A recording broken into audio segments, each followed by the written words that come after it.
이번 단어는 3-4 우리 은하의 질량과 암흑물질 관련된 내용 배워보도록 하죠.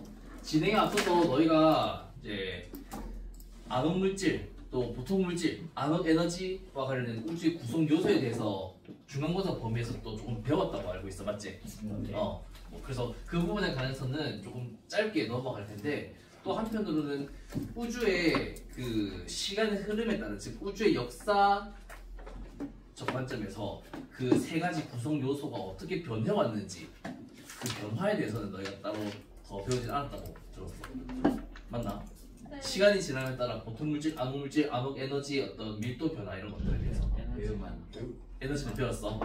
그래. 그 부분도 뒤에서 조금 다뤄보도록 할게. 사실 이 내용의 메인 포인트는 과거에 이제 천문학자들이 우리 은하의 질량은 어느 정도 될까? 그리고 외부 은하의 질량들은 또 어느 정도 될까? 물론 연구하기 어렵지만 그런 내용들에 대해서 연구를 하던 중에 계속해서 뭔가 안 맞는 거야.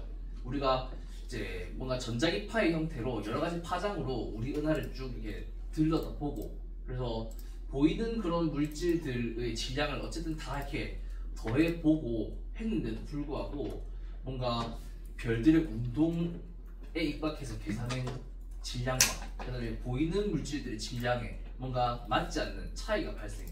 그런 이제 과정에 대한 내용을 다루고 있는 거라 생각해 주면 되겠어.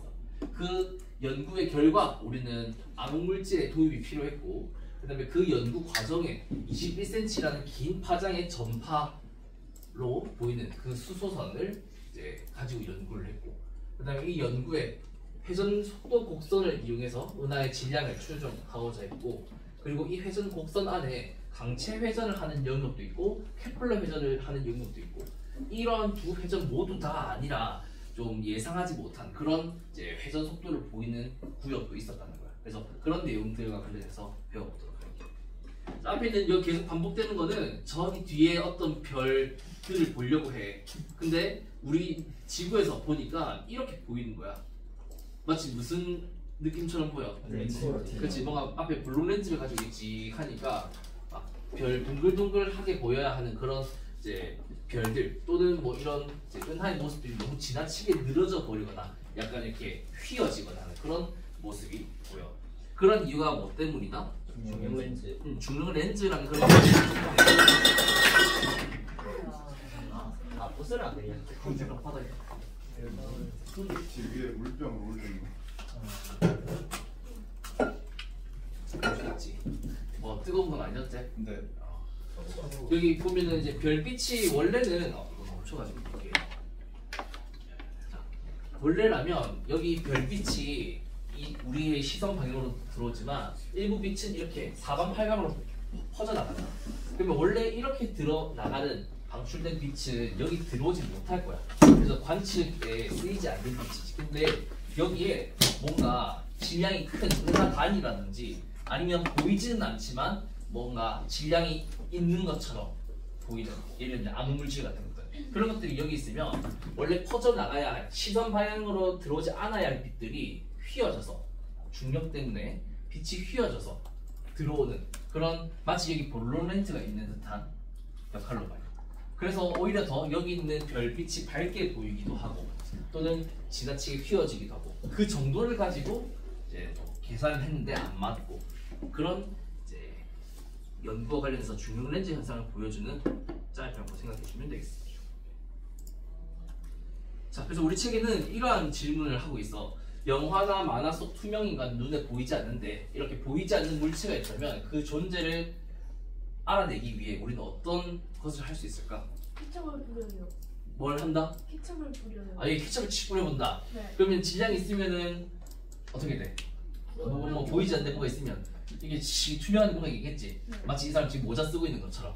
그것도 좋은 방법이네. 또 충격을 가해봐요. 충격을 가해봐. 뭘 이렇게 던져가지고 튕겨 나오는지 아니면 뭔가 통과하는지. 맞지? 그것도 좋은 방법인 것 같아. 또 중력 렌즈. 중력 렌즈 효과. 와, 여기 뒤에 빛을 이렇게 해놓고 프레쉬로 비쳤는데 뭔가 안 보이거나 뭐 가려지거나 아니면 오히려 뭐 휘어지거나 뭐 그런 아주 좋은 모범 답안이라고도 볼 수 있나? 어쨌든 뭐 여러 가지 또 생각해 볼 수 있을 것 같아. 그래서 우리 책에서는 이렇게 뭔가 보이지 않는 물질이 있다는 것을 이런 만화 캐릭터 같은 걸로 이제 살짝 소개해 주는 것 같아.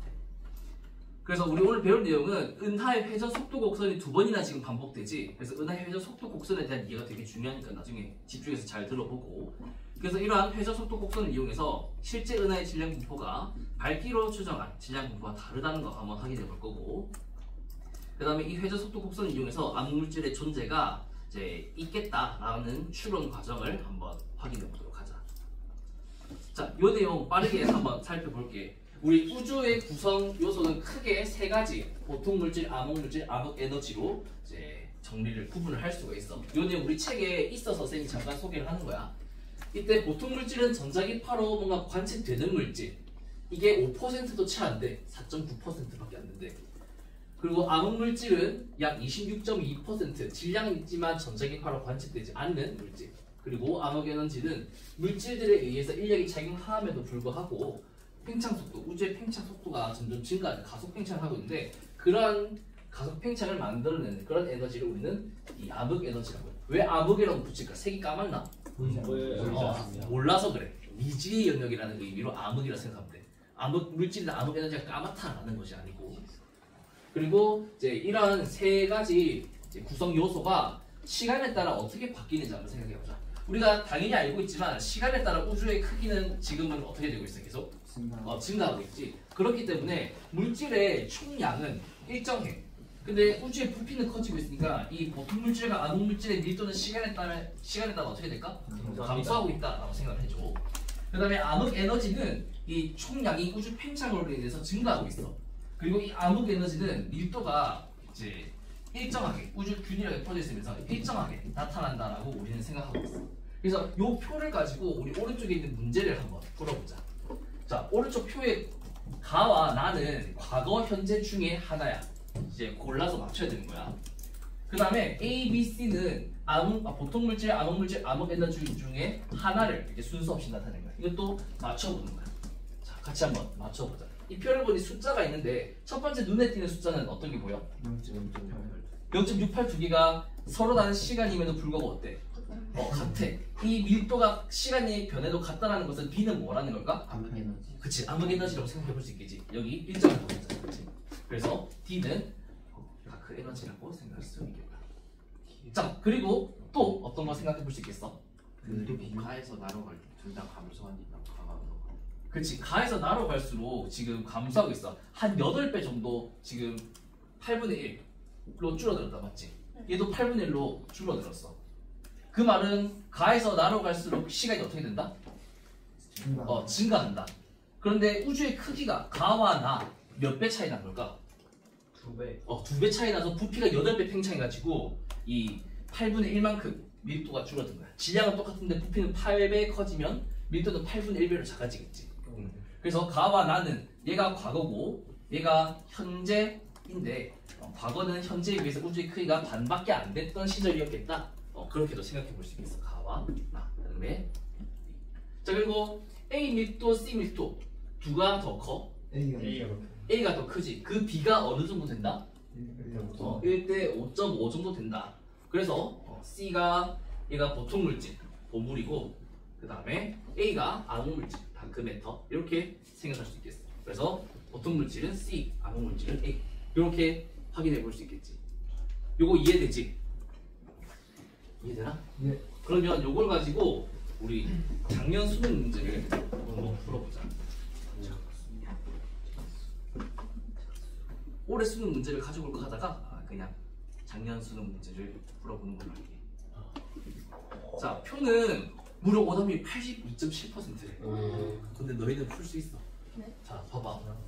표는 표준 우주 모형에 따라 팽창하는 우주에서 어느 두 시기에 우주의 크기와 우주의 구성 요소의 밀도를 나타낸 거래. 이때 T1은 T2보다 과거래. 그래서 시간은 이렇게 흐르는 걸 이해해 주면 되겠어. 그리고 T2의 우주 구성 요소의 총 밀도는 이 세 개 더하면 1이래. 그러면은 얘는 뭐겠다? 0.67. 일단 이건 바로 알 수 있겠네. 그리고 ABC는 아까 했던 것처럼 보통 암흑 에너지 중에 하나래. 그리고 이때 우주의 크기 현재를 1을 기준으로 했을 때 T2는 현재보다 반밖에 안 되는 시점이었고 T1은 더 과거라서 얘는 0.5보다 어떻겠다? 작겠다. 그 정도는 우리가 바로 체크해 볼 수 있겠어. 그리고 이때 우주의 크기는 은하간 거리, 한 차원의 어떤 거리에 관련된 척도라고 얘기해 주면 되겠다. 자, 그리고 이 표를 한번 살펴볼게. 자, 표를 보니까 우선 C는 지금 어떻게 됐어? 시간이 지난 거잖아. 줄었지. 8분의 1로 줄어들었다는 것을 알 수 있어. 그리고 지금 A, B, C 중에서 혹시 밀도의 비가 아까 전 보통 물질과 암흑 물질의 비와 같이 1대 5.5 정도 되는 게 어떤 애와 어떤 애야? A, C. C와 A가 1대 5.5 정도 되지. 그래서 얘가 보통 물질이고 얘가 암흑 물질인 걸 알 수 있어. 그리고 자연스럽게 얘가 뭐다? 암흑 에너지인 것을 알 수 있겠다. 그러면 암흑 에너지는 시간이 지나도 밀도가 같으니까 얘는 뭐가 되겠고? 0.21이 되겠고, 그리고 얘는 똑같이 8분의 1배만큼 줄어들었을 거 아니야. 우주가 8배 팽창했을 테니까. 그러면 얘는 곱하기 8한 몇이 되겠다? 5.4. 5.36 되겠다, 맞지? 여기서 8 곱하면 이렇게 되겠네. 그리고 얘는 그럼 몇이라 해야 될까? 부피가 8배 팽창했어. 그러면 크기는 0.25. 0.25, 그렇지. 반밖에 안 되겠지. 그래서 부피가 2배 커졌으니까, 아니 크기가 2배 커졌으니까 부피는 8배 커져서 밀도가 8분의 1배로 되고. 여기까지 이해되겠나? 그럼 이제 문제 보면 쉬워. 기억, 중성자는 C에 포함된다. 맞겠지. 중성자는 우리가 볼 수 있는 그런 거니까. 그 다음에 니은 전체 구성 요소에서 B가 차지하는 비율, A가 차지하는 비율, T1과 T2 누가 더 크다? T1이 더 크지. 그래서 여기 이해도 맞다라고 할 수 있겠어. 자, 디귿 T1의 전체 우주 구성 요소 중, 즉 이거 중에서 C가 차지하는 비율은 어느 정도일까? 15%보다 작을까? 그렇지 않을까? 하려면 어떻게 해야 돼? 이 세 개를 분모로 더해야 되겠지. 그러면 몇이 나와? 5.57에 0.96 하면 6.53 분의 0.96. 이게 T1 시기에 A, B, C가 전체 차지하는 것 중에 C가 차지하는 것을 얘기하는 거잖아, 맞지? 얘가 15%보다 작냐 크냐 아니면 같냐 물어봐. 그러면 15%면은 20분의 5다, 그치? 그럼 얘네 둘이를 부등으로 비교해보려면 어떻게 하면 좋을까? 이 두 개 곱해보고 이 두 개 곱해서 비교해보면 되겠지. 그럼 이 두 개 곱한 거는 뭐다? 20분의 3이고. 미안. 20분의 3. 그러면 이 두 개 곱한 게 1.92 정도 되고, 이 두 개 곱한 거는 1.95 정도 되지. 그러면 누가 더 크다는 거야? 얘가 더 크다는 거지. 그러면 15%보다 작은 게 맞아, 아니야? 맞지? 그래서 디귿. 실제로 14.5 나오거든. 그래서 이 문제 정답은 기억, 니은, 디귿 이렇게 풀 수 있는 거야. 아마 이 디귿에 대한 게 어려워서 오답률이 높았던 건지, 아니면 저기 뒤에 뭐 17번 맨 마지막 페이지에 있어서 뭐 다들 뭐 찍었던 건지 오답률이 이렇게 높은 이유가 뭔지는 잘 모르겠지만, 그래도 이런 문제가 작년 수능이었고, 혹시 관심 있다면 올해 수능 문제도 한번 봐봐. 알았지? 이런 관련된 거 있으면 물어볼 수 있도록. 자, 그리고 이렇게 우주의 구성 요소에 대한 거 우리 책에 있어서 잠깐 한번 살펴봤고, 너희가 또 안 배웠을 것 같은 거 추가로 얘기해 줬어. 그리고 이제 우리 책에 있는 21cm 수소선에 관련된 이야기를 좀 다뤄볼게. 자, 아까 전에 우리 우주의 성간 기체 중에서 뭐가 제일 많다 했다? 수소. 근데 그 중에서 중성 수소 상태인 애가 제일 많아. 근데 이 중성 수소는 양성자와 전자의 스핀에 따라서 서로 다른 에너지 상태로 존재하거든. 이때 스핀이라고 하는 것은 전자나 양성자가 그 자기 스스로 어떻게 보면 자전을 하는데, 그러면서 가지는 그런 각 운동량을 나타내는 물리량이야. 이때는 이 스핀이 방향성이 있단 말이지. 오른손 써가지고 이 반시계 방향으로 이렇게 돌고 있으면은 스핀이 업스핀, 그 다음에 이렇게 있으면 다운스핀 이렇게 얘기해. 혹시 스핀에 관련된 거 화학 시간이나 물리 시간에 배웠어? 스핀 양차수 하고 있어? 했어? 자, 이거 한번 볼래? 이렇게 양성자와 수소가 같은 스핀 방향을 가지고 있어. 근데 양성자가 전자에게 말해버려. 야! 뭐라고 해? 너 너의 방향으로 스핀 해라고 하니까 얘가 이제 울먹거려. 그래서 그래 알았어 하면서 오케이 이렇게 바뀌어. 그래서 이때 어떻게 된다? 21cm라는 전파를 방출해. 그러면서 어떻게 된대? 모두가 행복하네. 이 상태가 안정적이라는 거야. 이 상태는 불안정하고. 그럼 어떤 상태면 이렇게 불안정하게 될까? 그럼 왜 안정한 상태에서 갑자기 같은 스피드를 가질 수 있게 되는 걸까? 가열되어서 그럴 수도 있는데 이렇게 21cm라는 아주 긴 파장은 에너지가 되게 작다는 거잖아, 그렇지? 네. 그래서 이 상태에 대한 변화를 선생님이 찾아보니까 이런 이유 때문에 성간 물질에 퍼져 있는 이 중성수소 원자들은 드물지만 끊임없이 주변의 다른 원자와 충돌해. 이 과정에서 정말 우연히도 딱 21cm에 해당하는 그 파장의 에너지를 전달받으면 충돌하면서 그러면 반대 방향의 스핀이 안정 상태의 원자가 에너지 흡수해가지고 같은 방향의 스핀으로 들뜰 수 있게 된대. 이런 과정으로 충돌 들뜸에 의한 거래. 이해되겠나? 이렇게 작은 에너지는 충돌 들뜸에 의한 변화다. 하지만 이런 이제 아주 우연한 충돌로 인한 들뜸이 결국에 또 어떻게 돼야 돼? 안정적으로 바뀌어야 되지. 근데 그 과정도 굉장히 드물다. 얼마나? 1000만 년에 한 번 평균적으로 일어나는 그런 자발적인 변화래. 그러면서 21cm의 빛을 방출해서 다시 안정 상태로 되돌아간다. 그러면은 우리 뭐 수소 하나 1000만 년 동안 보고 있어야 되나? 아니지. 근데 이 중성 수소가 우주에 어마어마하게 많다 했어. 예를 들면 하나의 성운 안에는 수조 개의 중성 수소가 있거든. 그러면 확률적으로 어떻게 했어?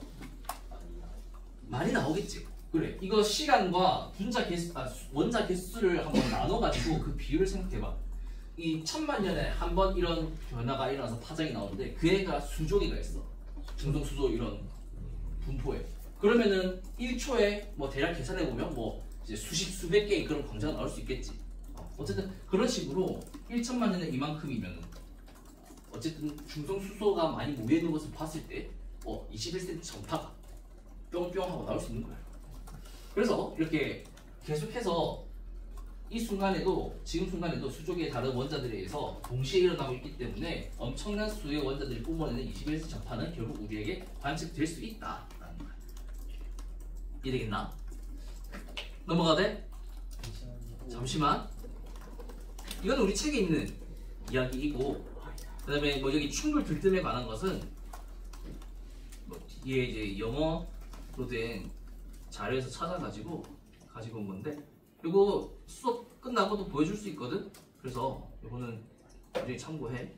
어디 있더라? 안 보이네.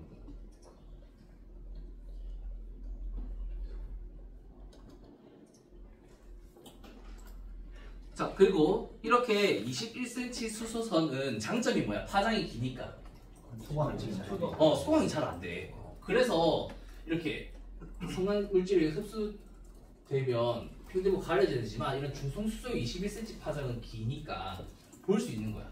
그래서 이 중성수소의 분포를 그려보니 이런 뭔가 팔 모양의 타원 모양이 아니라 뭔가 분포가 이렇게 팔 모양으로 쭉쭉 나타나는 그런 것들을 확인할 수 있었다.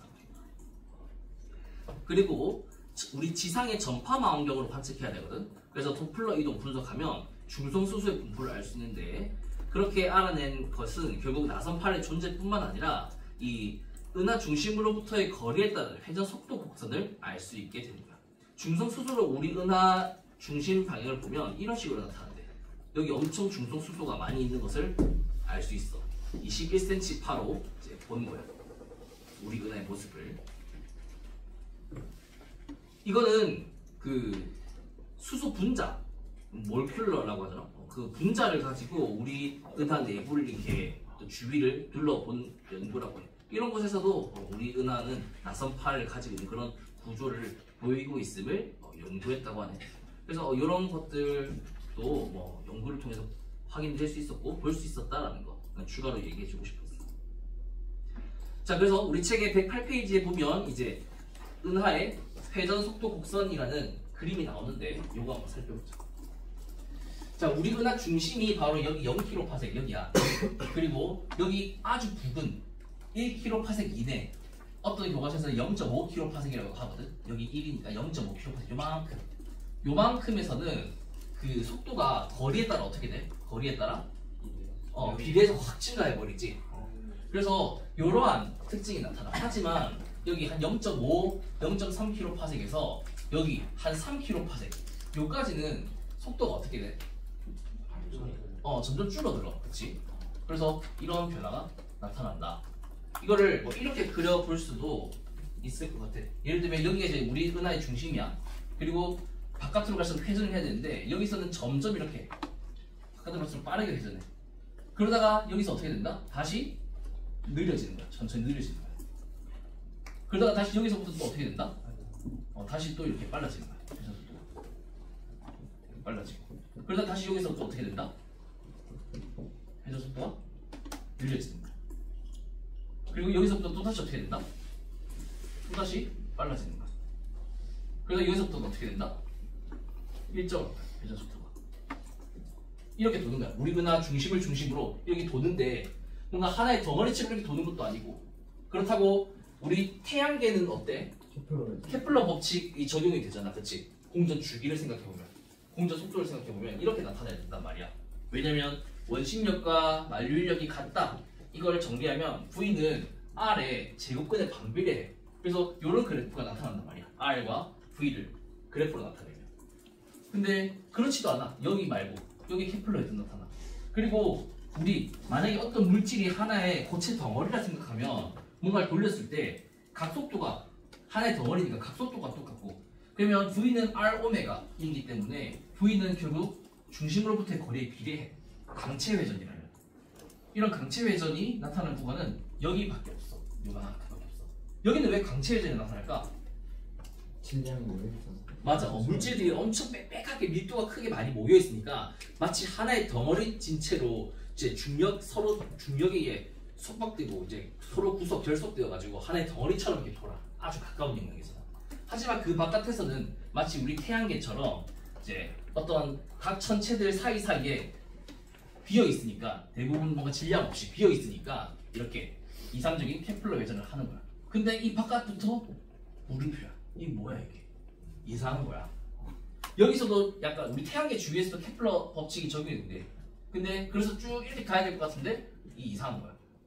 그래서 은하 회전 속도 곡선을 연구를 해봐도 계속 이렇게 나오니까, 그럼 이렇게 케플러 법칙 성립도 안 하고 강체 회전 성립도 안 하고, 그런데 속도가 이렇게 빠르려면 우리는 뭘 얘기해줘야 돼? 뭔가 질량이 더 있음을, 우리가 보지 못하는 질량이 더 있음을 생각해야 되겠지. 왜냐면 이 공식 한번 생각해봐봐. 그러면은 거리가 멀어지면 V가 작아져야 돼. 근데 V가 일정하거나 V가 커져. 그러면 뭐가 커져야 돼? 얘는 상수니까 얘가 커져야 되잖아. 그러니까 여기 이렇게 속도가 빠른데 원운동, 우리 은하 중심을 중심으로 궤도 운동을 하려면 질량이 더 있음을 우리는 얘기해 줄 필요가 있다는 거야. V가 그럼에도 불구하고 커진다는 거야. 또는 같다는 거야. 그래서 이러한 현상에 대해서 처음에 이제 신기하네, 뭐지 이게? 싶었던 거고, 이제 이 현상과 관련해서 조금 더 설명을 하면, 여기 이 그림 우리 책에 있거든. 우리 은하 중심에서부터 거리 R인 지점의 회전 속도를 V라고 하자. 그럼 이 지점의 안쪽까지 은하를 구성하는 물질의 질량을 M이라고 하면 구심력이 역할을 하는 것이 만류력이 돼. 즉 구심력은 만류력, 또는 뭐 원심력 더하기 만류력은 0이다. 이렇게 하면 결국 이 식이 만들어지지. 그럼 이 식을 변형하면 아까 V에 관한 식으로는 이렇게 표현할 수 있고, 또 질량에 관련된 식으로 하면 이렇게 또 표현할 수가 있어. 그러면 이 질량이라고 하는 것이 무엇에 비례한다? R에 비례하고 V제곱에 비례해야 돼. 그래서 이 식 가지고 우리 뒤에 분석 한번 할 거거든. 어차피 이 식을 한번 기억해두자. 자, 그래서 아까 그 그래프 분석해보니까 은하의 회전 속도 곡선, 이거 교과서에 있는 표현이야. 은하의 회전 속도 곡선은 은하의 중심에서부터 거리가 증가하면서 회전 속도가 감소할 거라 생각했다. 케플러 법칙을 이제 충족시킬 거라 생각했다. 중심의 강체 회전은 우리는 오케이 이해하고 있어. 근데 멀리 있으면 케플러 회전으로 나타내야 되는데 말이야. 이상해. 실제 회전 곡선은 강체 회전, 케플러 회전도 따르지 않고 중심에서부터 거리에 따라 속도가 증가, 감소, 증가, 일정 하는 그런 형태를 띠더라는 거야. 물론 우리 은하는 이렇고 다른 은하는 또 조금 다르지만 비슷해. 어쨌든 우리 은하의 질량이 중심부에 집중되어 있지 않고 은하 외곽에도 상당히 분포하고 있어야 이런 현상을 설명할 수 있겠지. 그래서 관측 가능한 물질 분포를 통해 구한 우리 은하의 질량보다 실제는 더 크구나 라고 이해를 해야 됐던 거야. 그래서 이 탐구 활동 한번 볼게. 우리 책에 있는 거. 자, 어떤 걸 할 거냐면 여러 은하의 회전 속도 분석해가지고 은하를 구성하는 물질의 존재를 한번 알아볼 거예요. 우리 은하의 구조나 아니면 막대 나선 은하의 구조 이런 것들을 보면 일반적으로 이제 팽대부와 원반으로 이루어져 있지. 나선 팔은 이 원반 안에 들어있는 거야. 어쨌든 팽대부와 원반 얘네들에서 보이는 것들 그걸로 추정한 회전 속도 곡선이 각각 파란색과 보라색으로 이렇게 나타나. 이렇게 얘도 이렇게 나타나. 그런데 실제 회전 속도 곡선은 그렇지 않아. 뭐 케플러 법칙 여기 뭐 우리 은하는 여기서 따르기도 했지만 이렇지 않고 얘도 여기 좀 안쪽에는 강체 회전 하는데 이렇게 또 다시 되고 얘도 안에 강체 회전 하는 거는 똑같지만 여기도 이렇게 쭉 이렇게 되고. 그래서 이거를 실제 공식에 한번 대입을 해가지고 비교를 해볼 거야. 아까 우리 원심력과 만류인력의 합이 0이다 해가지고 이 식 만들었잖아, 그렇지? 그런데 이 식에서 변수는 R과 V였어. 근데 이때 R을 20kPa으로 한번 고정을 해볼 거야. 그러면 예를 들어 여기 있는 NGC 773일이라는 외부 은하에 이 상황을 한번 적용해 볼게. 자, 20kPa를 한번 쭉 이렇게 선을 그어보자. 20kPa의 선을 그어보면 여기 20kPa까지 가지는 그 질량이 무엇의 제곱에 비례한다? 100의 제곱에 비례해야 돼. 100의 제곱에 비례해야 돼. 이 M 여기가 파란색이야. M 팽대부는 100의 제곱에 비례해야 돼. 그 다음에 원반으로 추정한 이 보라색 선 여기는 무엇과 연결돼? 150이지. 그래서 중심에서부터 20kPa까지 이만큼의 질량은 결국 V제곱인 150의 제곱에 비례해야 돼. M 원반의 경우. 그리고 실제 회전 속도를 보니까 어느 정도다? 250 정도에 비례해. 즉 0에서 20kPa에 있는 실제 질량에 의해서 만들어지는 여기서의 회전 속도는 250이고 그래서 M 은하는 실제 은하는 250의 제곱에 비례해. 근데 우리가 관측 가능한 게 지금 원반 팽창 이쪽이란 말이야. 헤일로는 사실 거의 없으니까 무시한다 생각하고 보이는 이쪽에서 생각해. 그럼 얘네들이 더하는 게 얘랑 어때야 돼? 원래라면 같아야 되겠지. 우리가 보이는 건 원반의 대부분이 있고 팽대부의 대부분 다 있단 말이야. 근데 이 두 개가 같다 다르다? 다르다. 누가 더 크다? 얘가 더 크다. 그러니까 여기는 우리는 플러스 무언가를 더 고려를 해줘야 되는데 이게 안 보여. 전자기파로 도저히.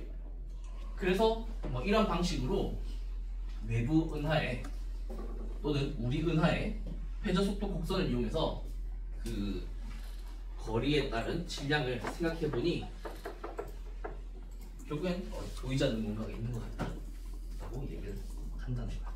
자, 그래서 우리 책에 있는 질문에 대한 답을 좀 얘기해 보면 첫 번째, 우리 은하와 외부 은하에서 나타나는 회전 속도 곡선의 공통점 얘기해 보자. 이 셋 다 안쪽에는 뭐가 나타나? 강체 회전의 어떤 특징은 공통적으로 나타나. 근데 또 바깥으로는 어떤 특징도 나타나? 그렇지. 케플러 회전이 살짝 나타나지만 여기 또 좀 잘 안 보인다, 그렇지? 케플러 회전으로 안 보이는 것도 있어. 그러면 공통점으로 보기 어렵고 이 세 개의 공통점 대체로 어떻다? 어떤 거리에서부터는 멀어져도 회전 속도가 거의 줄지 않고 일정하게 유지되는 그런 영역이 보인다. 이렇게 얘기할 수 있겠다, 맞지? 이게 우리 책에 있는 자료 분석 해석의 첫 번째 질문에 대한 대답이야. 그래서 만약 은하의 질량이 대부분 중심에 모여 있다면 중심에서 멀어질수록 케플러 법칙에 따라 회전하겠지만 그렇지 않음을 해석할 수 있다. 이게 분석이고 이게 해석이야. 자, 두 번째, 과정 2에서 아까 회전 실제 관측을 통해서 본 그 V제곱과 팽대부에서 본 V제곱, 그 다음에 원반에서 본 V제곱, 이것을 비교해보면 어떻더라? 누가 더 크다? 셋 다? 그냥 회전. 실제 회전의 값이 팽대부에서의 회전과 원반에서의 제곱한 것보다 더 얘가 크더라. 이 말은 뭐냐? 실제 은하의 총 질량은 관측 가능한 물질의 질량보다 더 큼을 의미한다. 이것은 달리 말해 관측 가능한 물질의 질량만으로는 실제 은하의 어떤 빠른 회전 속도를 설명할 수가 없다. 그러면 이 차이를 설명하기 위해서는 어떻게 우리는 인정해야 되겠다? 전자기파로 관측되진 않지만 뭔가 중력을 작용시켜서 은하들이 날아가지 않고 붙잡아두는 그런 것을 도입해야 된다. 만약 이런 질량이 없으면 어떻게 돼야 돼? 너무 빨리 회전하니까 원심력이 만류력보다 더 커서 우리 은하 밖으로 날아가 버려야 되겠지. 근데 그렇지 않더라는 거야. 궤도 운동을 한다는 것은 뭔가 질량이 더 있어서 원심력을 이제 만류력으로 잡아두는 그런 보이지 않는 물질을 도입해야 되는 거지. 그걸 우리는 뭐라고 하자고 했다? 암흑물질이라고 하자고 했다.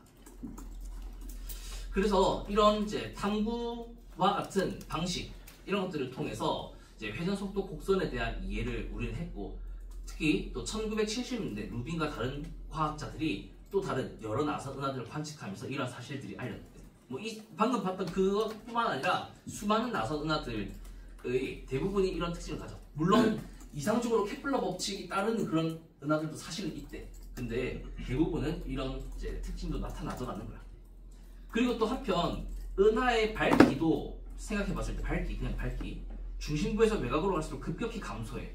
그 말은 은하의 밝기로부터 예상해봤을 때 결국 밝기가 이렇다는 것은 회전 속도도 중심으로부터 멀어질수록 감소해야 되는 케플러 법칙이 따라야 될 텐데 아니다라는 거지. 그래서 이러한 현상을 설명하려면 암흑물질이 은하의 외곽에 많이 분포하는구나 생각해야 되는 거고, 실제로는 이러한 암흑물질이 우리 은하 질량의 90% 정도나 된대. 헤일로까지 생각을 하면. 그리고 우리 은하를 에워싸고 있다고 생각을 하고 있대. 그래서 우리 은하엔 지금 태양과 같은 별이 2,000여 개 정도 있다 생각하지만 최신 연구에 따르면 우리 은하의 질량은 약 1조 태양 질량을 넘는다고 해. 그러니까 뭔가 태양처럼 보이는 그런 별들의 개수보다 훨씬 더 많은 질량이 지금 측정된다는 거지. 자, 그리고 이러한 암흑물질들은 아까 처음 슬라이드에서 보여줬듯이 중력 렌즈 현상을 일으킨다. 중력에 의해서 공간이 구부려지면 빛이 휘어지는 그런 현상을 말해. 중력 렌즈 현상으로 추정한 질량이 보이는 물질의 질량보다 더 커서 우리는 암흑물질의 존재를 추정할 수 있게 되는 거야. 여기 보면 멀리 있는 은하가 있어. 여기 멀리 있는 은하가 있는데 그 빛 중에 일부는 그냥 나가야 되지만 걔네들이 어떻게 된다? 휘어져서 보이더라. 근데 그렇게 휘어지는 과정에 이제 상이 왜곡되다 보니까 이렇게 쭉 늘어지는 그런 모습도 이제 보이게 되고 말이야. 그래서 이런 식으로 신기하게 보잉 하면서, 그리고 멈춰서 보면 이런 식으로 다른 것도 볼 수 있고. 그러면 이러한 암흑물질이 뭘까? 당연히 궁금하지, 연구하고 싶겠지. 하지만 아직까지 정확한 정체를 몰라. 근데 그런 후보로는 어떤 게 있냐? 약하게 상호작용하는 무거운 입자, 뭔가 끼워 맞춘 것 같은데 되게 작고 근데 뭔가 상호작용하는 무거운 입자, 그걸 윈프라고 한대. 너희들 영어 잘 하잖아. 윈프, 이 한글 바로바로 해석해봐봐. W는 위크, I는 인터랙션, M은 매시브, P는 호드니 파티클 그래, 입자. 맞아. 그렇게 윈프로 생각하면.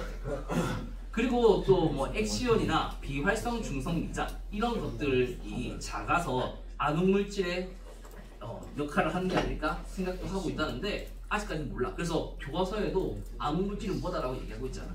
근데 후보가 어떤지 혹시 궁금한 사람 있으면 이렇게 암흑물질의 후보가 어떤 것들인지 찾아보고 또 정리해서 선생님한테 제출하면 교과서 실력이나 이런 것에 반영될 수 있도록 참고하도록 할게.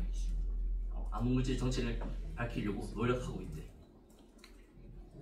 자, 그리고 우리 책에 보면 110페이지에 그치? 110페이지에 보면 이런 2번 문제가 있거든? 요거 다들 한번 좀 풀어봐봐. 알았지? 이건 숙제야. 답 안 알려주지. 근데 답은 여기 교과서 뒤에 보면 있다. 뒤에 보면 있거든? 그래서 그거 참고해서 각자 한번 풀어보도록 할 수 있겠지? 네. 교과서 문제니까. 자, 그리고 우리 책 111페이지에 보면 이제 과학과 수학을 융합한 활동이 있어. 그래서 요거에 대한 것도 조금 설명을 할게. 약간 그 통계 관련된 거야. 우리 확률과 통계라는 과목이 있잖아. 우리 학교에는 없을 수 있지만 확통이라는 거 들어봤지? 네. 그래. 거기에서 나오는 이제 개념들 가지고 또 얘기할 수 있는 건데, 자 보자. 우리가 어떤 여러 가지 측정값으로 구성된 데이터의 특징을 보여주는 어떤 기술 통계라고 하는데, 그런 것에는 뭐 평균도 있고, 뭐 최빈값도 있고, 중앙값도 있고, 뭐 여러 가지 것들이 있어. 그리고 분산과 표준 편차도 있지. 그중에 분산이라는 것은 시그마로 표현하는데, 측정값이 넓게 퍼진 정도를 나타낸 값이야. 여기서 보면 지금 M1과 M2 그래프의 개형은 어때? 평행이동. 그렇지. 평행이동한 만큼 개형은 똑같지. 근데 그 위치가 어때? 다르잖아. 즉 평균값이 다르다는 거야. 분산은 똑같아. 근데 오른쪽 아래 보면 둘이 평균은 어떻다? 똑같다. 근데 분산이 어떻다? 다르다. 누가 더 분산이 클까? 파란색 선, 빨간색 선. 파란색 선의 분산이 더 크다라는 것을 알 수 있지. 자, 그리고 이런 것들을 이용해서 우리는 이제 수능과 같은 시험에서 표준 점수라는 것도 산출을 해. 예를 들어서 만약에 수능 시험 학생들이 점수를 다 해봤어. 그러니까 뭐 예를 들어 올해는 파란색 선처럼 나왔고 작년에는 빨간색 선처럼 나왔어. 근데 내가 만약에 90점을 받았다. 그럼 나는 파란색 선처럼 점수가 분포가 나왔을 때 90점 받은 거랑 빨간색 선처럼 나왔는데 성적 분포가 나왔는데 90점 받은 거, 어디서 내가 더 인정을 받아야 돼? 빨간색이지. 다들 낮은 점수를 받은 친구들이 많은데 내가 높은 점수를 받았다는 말은 그만큼 난도가 어려웠는데 내가 잘 받았다는 거니까 그거에 대한 인정점을 받아야 되잖아. 원점수는 제외하고 말이야. 그렇기 때문에 이러한 상태에서 우리는 표준 점수라는 것을 계산해가지고 더 높은 점수를 인정받고, 그게 정시에 반영이 되는 거야. 왜? 왜? 싫어요. 왜 슬프나? 뭐가? 성적 얘기가 나와서 너무 슬퍼요. 아 그래? 안 할게. 자, 우리 이걸 은하의 시선 속도로 한번 보자. 알았지? 은하의 시선 속도 분포를 보면 이렇게 평균 분산, 흩어진 정도를 알 수 있는데, 이 츠비키라는 학자가 1993년에 머리털 자리 은하단을 구성하는 여러 가지 외부 은하의 그 도플러 효과를 한번 분석해봤대. 그래서 은하의 시선 속도 값의 범위, 즉 분산을 연구해보니까 너무 크다라는 문제를 제기한 거야. 즉 생각해봐봐. 자, 어떤 은하들이 많이 모여있는 막 외부 은하 어떤 단이 있어. 모여있어. 근데 얘네들의 질량을 알기 위해서 어떤 은하, 예를 들면 이 은하에 회전을 하고 있잖아. 회전을 하다 보니까 여기서 우리가 만약에 이렇게 본다라고 하면 얘가 만약 이런 방향으로 은하가 이렇게 공전하고 있을 때 이 부분은 청색 편이가 일어날 거고 이 부분은 도플러 효과 때문에 적색 편이가 일어나야 될 거야. 맞지? 그런데 만약에 얘네들도 뭐 이제 어쨌든 같이 이제 돌고 있을 텐데 예를 들면 이 은하의 도플러 효과를 보는데 만약에 질량이 이거 다 합쳐가지고 M이라고 하자. 근데 이 M으로 인해서 만들어질 수 있는 원심력이 여기서 보면 어떻게 보면은 그 V로 계산했을 때 이렇게 나타날 거잖아. 근데 예를 들면 원래 관측 가능한 물질을 통해서 계산된 질량으로 여기서 만들어질 수 있는 속도는 100km/s야. 예를 들어서 얘는 마이너스 100km, 여기는 플러스 100km야. m/s라고 생각을 했어. 이 질량을 가지고. 근데 실제로 관측을 해보니까 플러스 마이너스 100이 아니라 어떻더라? 막 300km/s. 너무 빠른 거야. 근데 이렇게나 빠른데, 즉 평균으로부터 너무 멀리 떨어져 있는데 이 은하 안을 또는 이 은하 단 안을 이렇게 돌고 있어. 은하가 이 은하단 주위를 돌고 있어. 그렇다는 말은 우리는 뭘 생각해야 돼? 추가적인 질량. 추가적인 질량이 여기 있어야 된다는 거잖아. 그런 연구가 1933년에 있었다는 거야. 근데 이 당시에는 암흑물질에 대한 개념이 없었어. 그런데 이러한 연구는 결국 뭘 얘기해? 우리가 관측 가능하지 않은 전자기파를 관측 못하지만 질량이 은하나 은하단 안에 더 있어야 된다라는 것을 처음 얘기해준 논문인 거야. 이게 암흑물질이라는 개념은 당시에 없었지만. 그래서 은하의 개수와 밝기로 추정한 이 은하단의 질량을 고려하면, 쌤 아까 은하를 예로 들었지만 은하단으로 생각해줘. 그렇게 했을 때는 각 은하의 평균 속도에서 약 80km/s의 차이를 두고 움직여야 하는데 실제는 80km/s보다 더 플러스 마이너스 큰 그런 분포, 즉 더 넓은 분산을 보이고 있더라. 그래서 츠비키는 이걸 근거로 은하단 안에 눈에 보이지 않는 많은 질량이 존재할 거라 주장했대.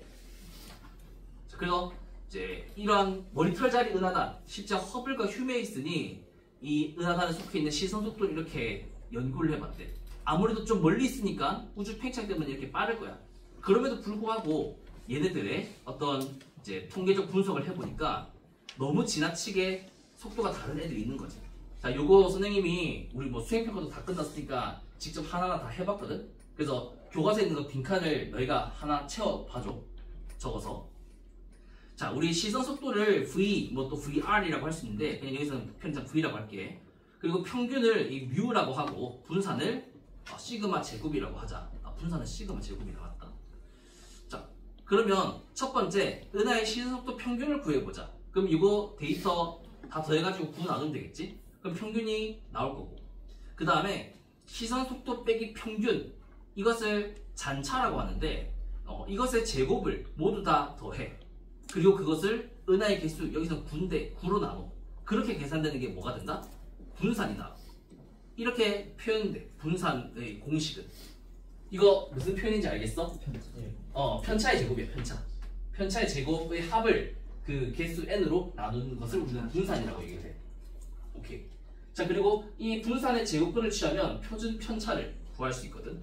그래서 이렇게 하는 것이 바로 표준 편차가 된다. 그 전에 쌤이 아까 여기 강의자료에서 이거 하나 좀 수정할게.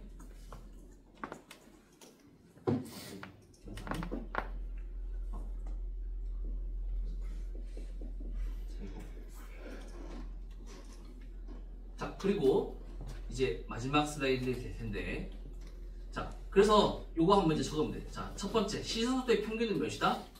7011.1km/s로 나오더라. 그리고 편차는 각각 이 평균에서 요만큼 빼주면 되지. 그러면 요렇게 편차가 나오더라고. 자, 그리고 편차의 제곱 해보니까 요렇게 나왔어. 그리고 중간에 보니까 그래 뭔가 이상한 큰 녀석이 있지. 그리고 그 편차의 제곱의 합이 요거더라고.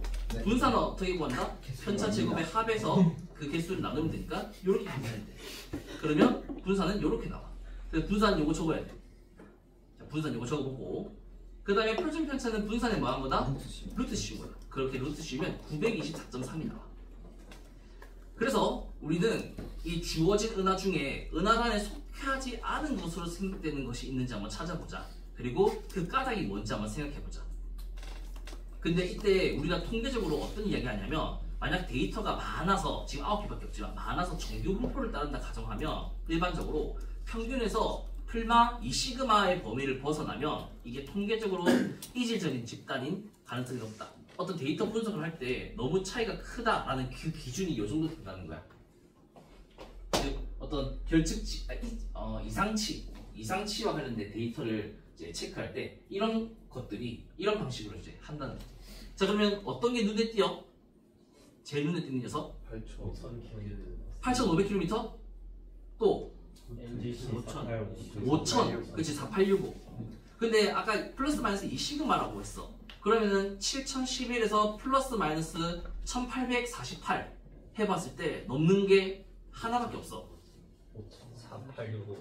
그렇지, 4865. 얘가 지금 여기서 플러스 마이너스 900 하면은 1800이 아니야. 플러스 마이너스 1800 맞다. 플러스 마이너스 1800 하면은 5200부터 8800까지가 어떻게 보면 허용 범위라고 생각할 수 있는데 얘가 그걸 넘어가는 거지. 그리고 뭐 어떻게 보면 얘도 거의 한계에 가까울 정도지. 그래서 이 둘이가 제일 의심스럽다. 편차의 제곱했을 때도 뭔가 눈에 띄게 100만짜리가 나오잖아. 그래서 이런 식으로 이제 생각할 수 있어. 그러면 그 까닭은 뭘까? 왜 이렇게 얘네 둘은 이렇게 차이가 날까? 두 가지를 생각해 볼 수 있어. 첫 번째는 우리 단원에서 배우는 이 은하에 암흑물질이 많이 있어서. 두 번째는 위치가 어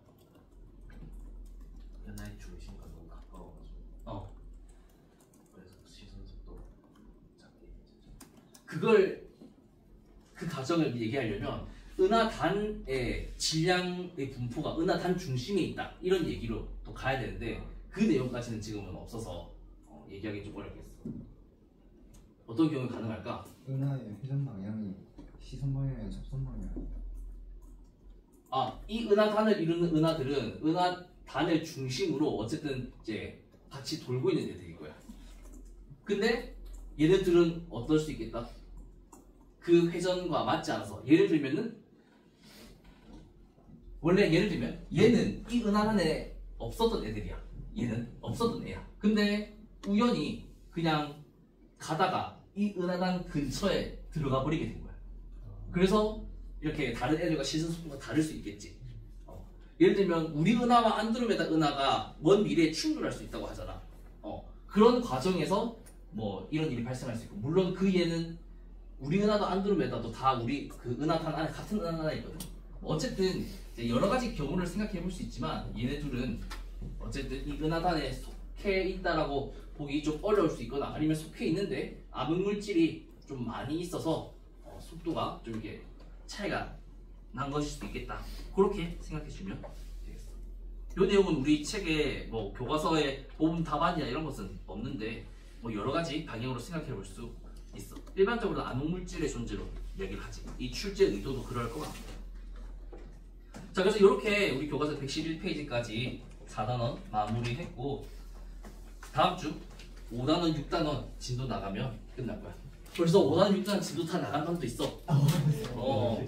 월화 수업 있는 친구들 빨리 나갔는데 어쨌든 우리 다음 주에 해보자고. 수고했다. 고맙습니다. 정말